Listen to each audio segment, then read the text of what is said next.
Mungkin teman-teman mengatakan Pak Yusak sekarang ada di mana, kok nggak aktif, nggak ada suaranya, ya. Tapi sebelum itu saya ingin cerita sebentar bahwa 2005 saya dibaptis, 2007 saya masuk FGP karena dijorokin, ya. Terus saudara kita ngadain camp waktu itu masih ingat, dan di Seruni kebetulan Pak Darvito ada, dan Pak Darvito sebagai pengisi dadakan ya Pak waktu itu. Tapi saya ingat sekali ya camp dia diri para anggota otomotif chapter, saya showroom mobil saudara, dan akhirnya pada waktu saya menjabat presiden chapter, nggak tahu kenapa mengkoordinir radio, dan itu berjalan selama 4 tahun. Radionya itu saudara tiap Sabtu jam 1, jam 11 sampai jam 1 malam. Jadi bayar harga. Ya, tiap Sabtu jam 11 sampai jam selama 4 tahun. Dan puji Tuhan dari radio baru tahu, saudara. Ternyata dari radio chapter yang di Kelapa Gading itu Bekasi dan Jakarta Timur dilahirkan dari radio.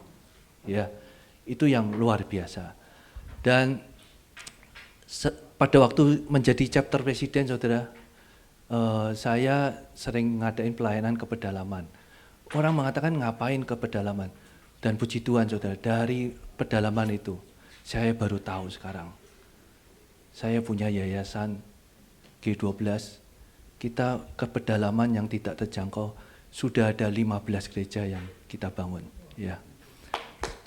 Salah satunya saudara bekerja sama dengan Setia. Jadi kita interdomestik, jadi kita mengunjungi tempat itu melihat, dan setelah itu saudara kita KKR, pengobatan gratis, pulang kita bantu apa enggak, ya. Tapi benar-benar yang sulit dijangkau manusia. Jadi ke sana nggak bisa naik mobil, nggak bisa. Jalan kaki, kadang ada jalan kaki 9 jam, ya. Nah itu puji Tuhan. Nah, saudara dari situ saya baru tahu juga, ya. Pernah menjadi, ini maaf saudara, ini bukan, ini saya untuk kemuliaan nama Tuhan. Tahu-tahu saya diangkat menjadi ketua Pasca Sejabotabek.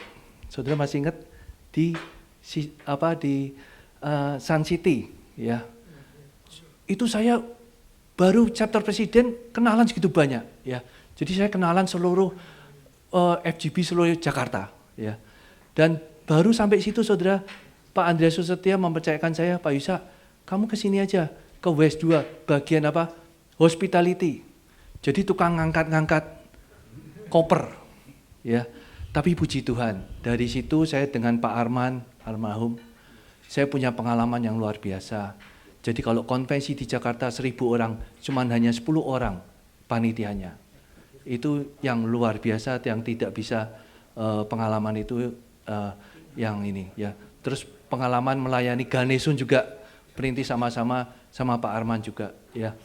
Ya puji Tuhan, saudara.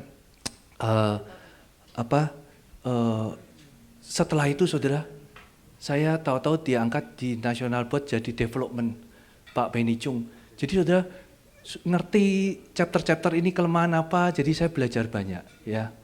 Dan pada waktu itu, setelah itu saya menjadi EAD, dan puji Tuhan pada waktu Pak Adian, tahu-tahu saya diangkat menjadi regional presiden, ya. Lah di zamannya Pak Adian, saya belajar banyak sistem organisasi yang sesungguhnya. Bagaimana seorang regional presiden harus bertanggung jawab dan mengerti sistem dan apa yang harus dilakukannya. Saya belajar banyak dari beliau, ya.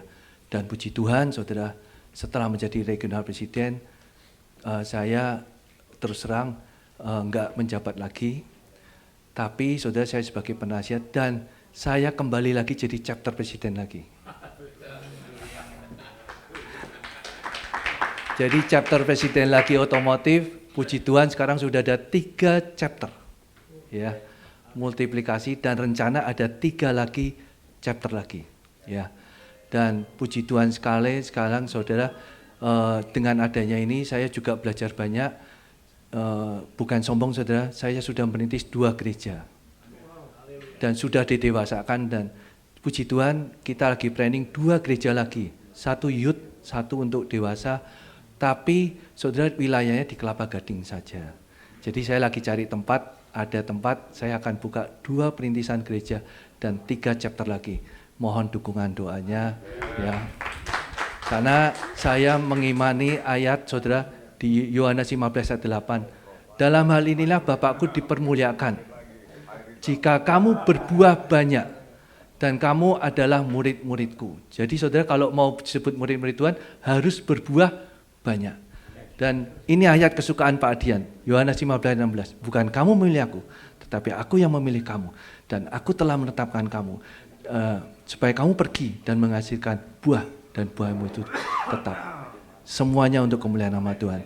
Terima kasih. Dan saudara, kenapa saya kesini ngikutin Pak David Sadikin? Karena dia adalah mentor saya. Terima kasih.